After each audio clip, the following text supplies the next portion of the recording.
Okay, I'm just going to be reading from The Fellowship of the Ring by J.R.R. Tolkien. And I hope it is soothing for you and relaxing as I talk in this cavernous kingdom, which is my home. This is from the Council of Elrond. All sat silent for a while, until at length Boromir spoke. He is a small thing, you say, this Gollum, small but great in mischief. What became of him? To what doom did you put him? He is in prison, but no worse, said Aragorn. He had suffered much. There is no doubt that he was tormented, and the fear of Sauron lies black in his heart. Still, I for one am glad that he is safely kept by the watchful elves of Mirkwood. His malice is great, and gives him a strength hardly to be believed in one so lean and withered. He could work much mischief still, if he were free. And I do not doubt that he was allowed to leave Mordor on some evil errand. Alas, alas, cried Legolas, and in his fair elvish face there was great distress. The tidings that I was sent to bring must now be told. They are not good, but only here have I learned how evil they may seem to this company.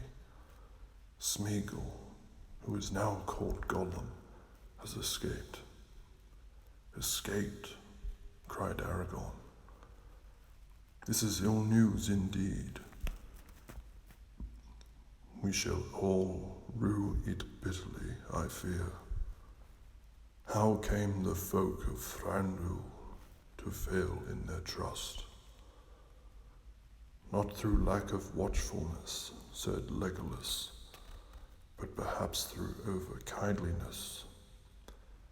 And we fear that the prisoner had aid from others, and that more is known of our doings than we could wish. We guarded this creature day and night at Gandalf's bidding, much though we wearied of the task. But Gandalf bade us hope still for his cure, and we had not the heart to keep him ever in dungeons under the earth, where he would fall back into his old black thoughts. You are less tender to me, said Glóin with a flash of his eyes, as old memories were stirred of his imprisonment in the deep places of the elven king's halls. Now come, said Gandalf. Pray do not interrupt my good Glóin. That was a regrettable misunderstanding, long set right. If all the grievances that stand between elves and dwarves are to be brought up here, we may as well abandon this council. Glóin rose and bowed, and Legolas continued. In the days of fair weather we led Gollum through the woods, and there was a high tree standing alone far from the others which he liked to climb. Often we let him mount up to the highest branches until he felt the free wind, but we set a guard at the tree's foot. One day he refused to come down, and the guards had no mind to climb after him. He had learned the trick of clinging to boughs with his feet as well as with his hands, so they sat by the tree far into the night.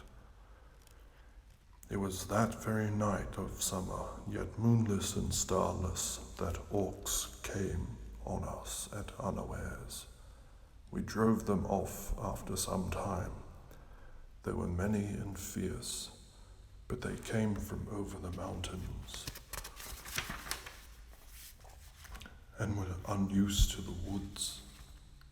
When the battle was over, we found that Gollum was gone, and his guards were slain or taken.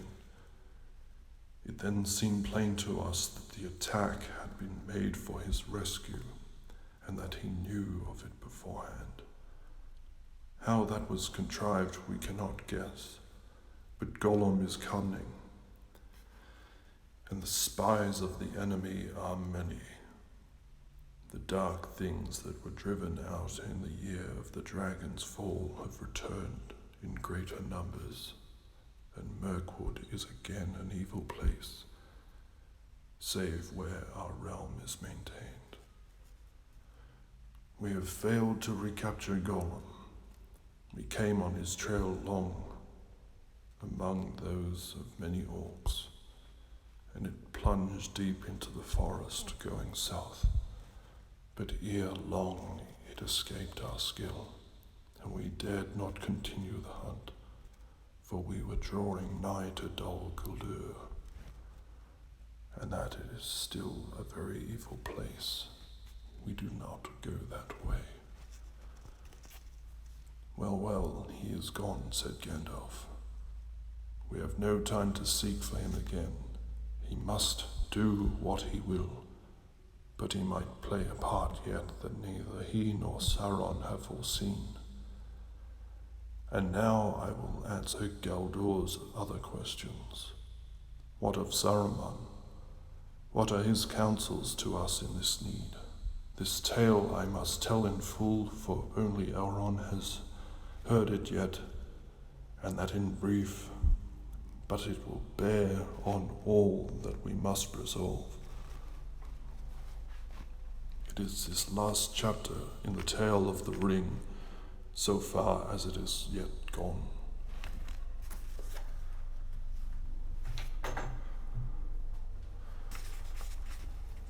At the end of June, I was in the Shire, but a cloud of anxiety was on my mind, and I rode to the southern borders of the little land, for I had a foreboding of some danger, still hidden from me, but drawing near. Their messages reached me telling me of war and defeat in Gondor, and when I heard of the Black Shadow, a chill smote my heart. But I found nothing save a few fugitives from the south, yet it seemed to me that on them sat a fear of which they would not speak. I turned then east and north and journeyed along the Greenway, and not far from Bree I came upon a traveller sitting on a bank beside the road with his grazing horse behind him. It was Radagast the Brown, who at one time dwelt at Rosgobul, near the borders of Mirkwood. He is one of my order, but I had not seen him for many a year. Gandalf, he cried, I was seeking you, but I am a stranger in these parts. All I knew was that you might be found in a wild region with the uncouth name of Shire. Your information was correct, I said, but do not put it that way. If you meet any of the inhabitants, you are near the borders of the Shire now.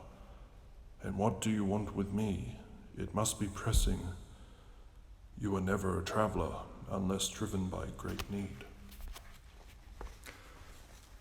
I have an urgent errand, he said.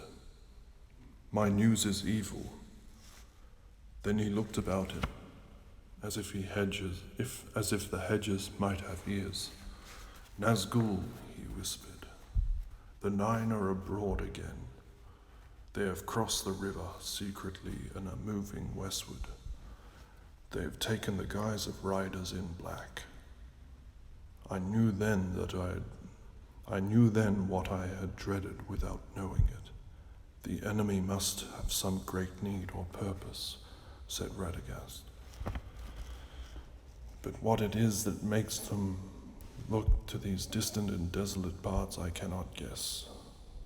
What do you mean? I said. I have been told that wherever they go, the riders ask for news of a land called the Shire. The Shire, I said, but my heart sank. For even the wise might fear to withstand the Nine, when they are gathered together under their fellish chieftain. A great king and sorcerer he was of old, and now he wields a deadly fear. Who told you, and who sent you? I asked. Saruman the White, answered Radagast, and he told me to say that if you feel the need, he will help, but you must seek his aid at once, or it will be too late. And that message brought me hope, for Saruman the White is the greatest of my order. Radagast is, of course, a worthy wizard, a master of shapes and changes of hue, and he has much lore of herbs and beasts, and birds are especially his friends. But Saruman has long studied the arts of the enemy himself, and thus we have often been able to forestall him. It was by the devices of Saruman that we drove him from Dal Guldur. It might be that he had found some weapons that would drive back the Nine. I will go to Saruman, I said. Then you must go now, said Radagast, for I have wasted time in looking for you, and the days are running short. I was told to find you before midsummer, and that is now here. Even if you set out from this spot, you will hardly reach him before the Nine discover the land that they seek. I myself shall turn back at once. And with that he mounted and would have ridden straight off. Stay a moment, I said. We shall need your help, and the help of all things that will give it. Send out messages to all the beasts and birds that are your friends. Tell them to bring news of anything that bears on this matter to Saruman and Gandalf. Let messages be sent to Orthanc. I will do that, he said, and rode off as if the Nine were after him. I could not follow him then and there. I had ridden very far already that day, and I was weary as my horse, and I needed to consider matters. I stayed the night in Bree and decided that I had no time to return to the Shire. Never did I make a greater mistake.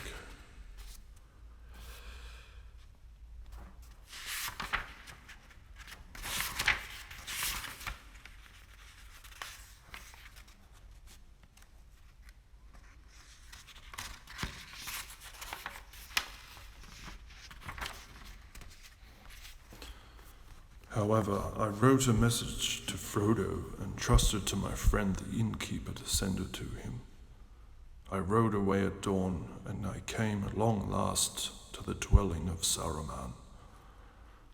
That is far south in Isengard, in the end of the Misty Mountains, not far from the Gap of Rohan. And Boromir will tell you that is a great open vale that lies between the Misty Mountains and the northmost foothills of Nimrace, the White Mountains of his home. But Isengard is a circle of sheer rocks that enclose a valley as with a wall, and in the midst of that valley is a tower of stone called Orthanc. It was not made by Saruman, but by the men of Numenor long ago, and it is very tall and has many secrets, yet it looks not to be the work of craft. It cannot be reached save by passing the circle of Isengard, and in that circle there is only one gate. Late one evening I came to the gate, like a great arch in the wall of rock, and it was strongly guarded, but the keepers of the gate were on the watch for me, and told me that Saruman awaited me. I rode under the arch, and the gate closed silently behind me, and suddenly I was afraid, though I knew no reason for it. But I rode to the foot of Orthanc, and came to the stair of Saruman, and there he met me, and led me up to his high chamber. He wore a ring on his finger. "So you have come, Gandalf," he said to me gravely, but in his eyes there seemed to be a white light, as if a cold laughter was in his heart. "Yes, I have come," I said. "I've come for your aid, Saruman the White." And that title seemed to anger him. "Have you indeed, Gandalf the Grey?" he scoffed.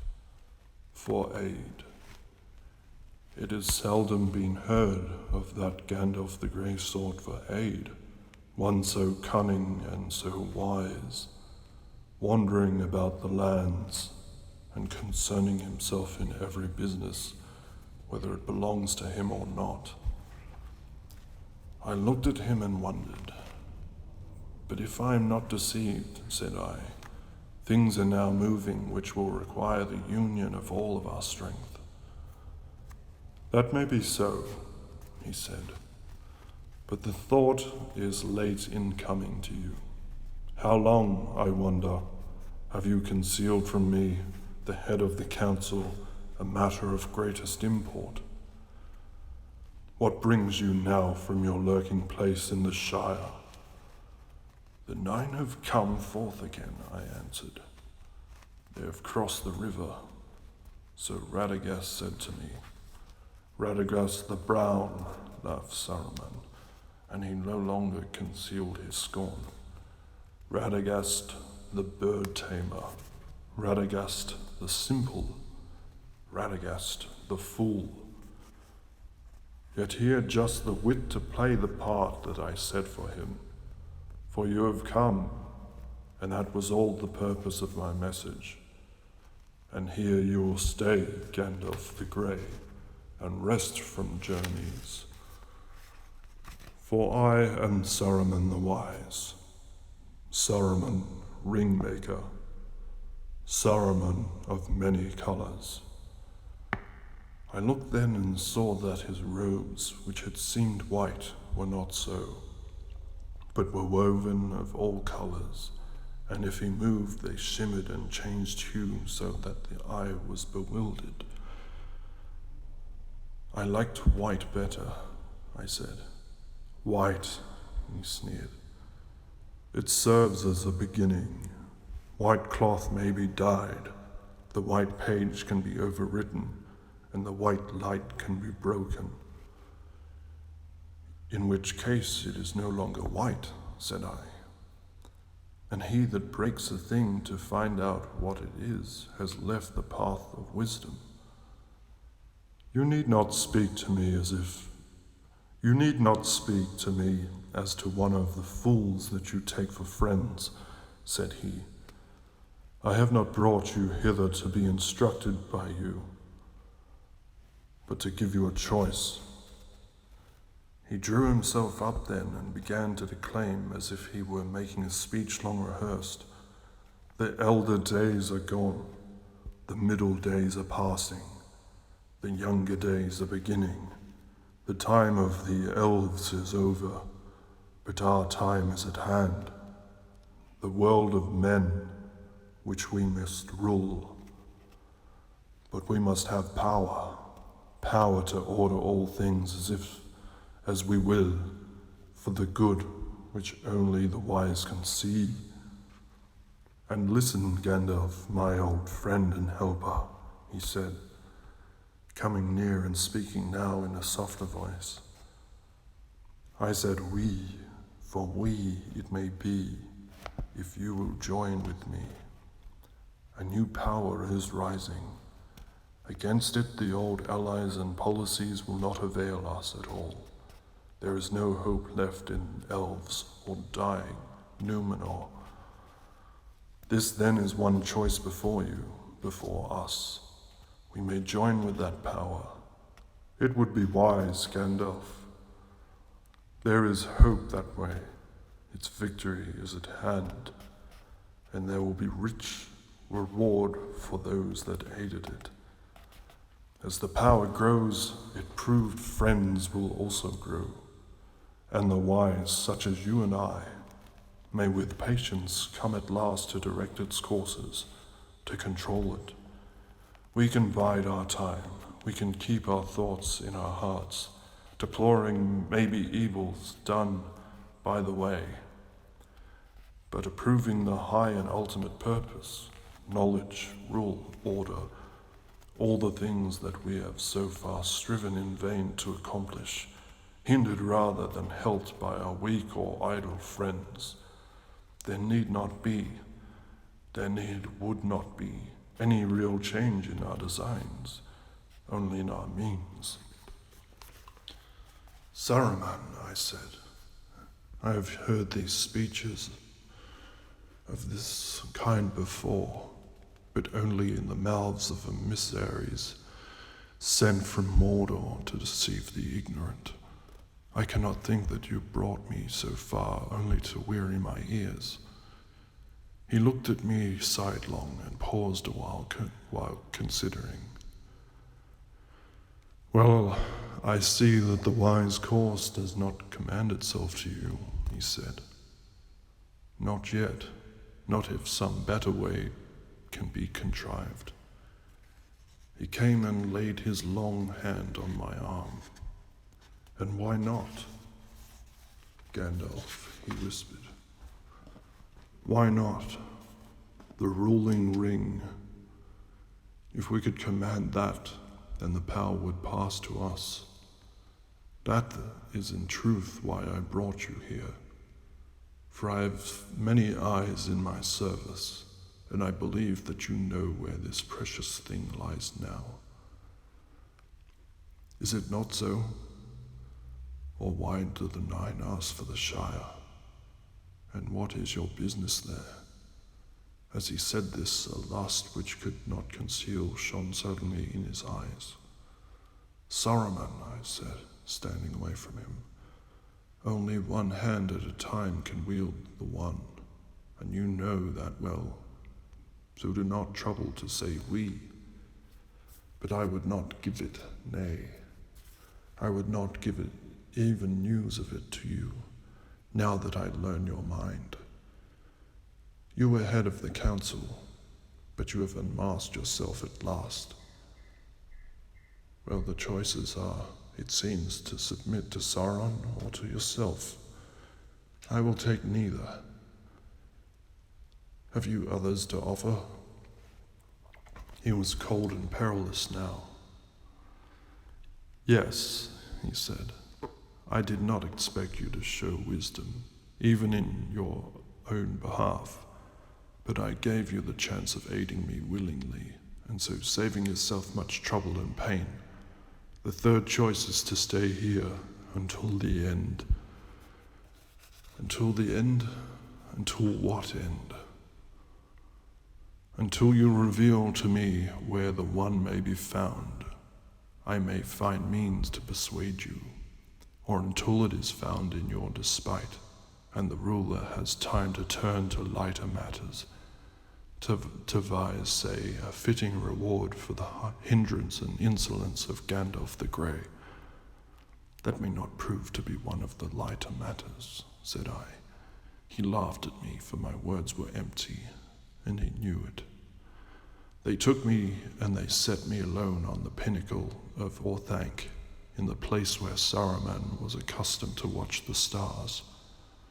There was no descent save by a narrow stair of many thousand steps, and the valley below seemed so far away.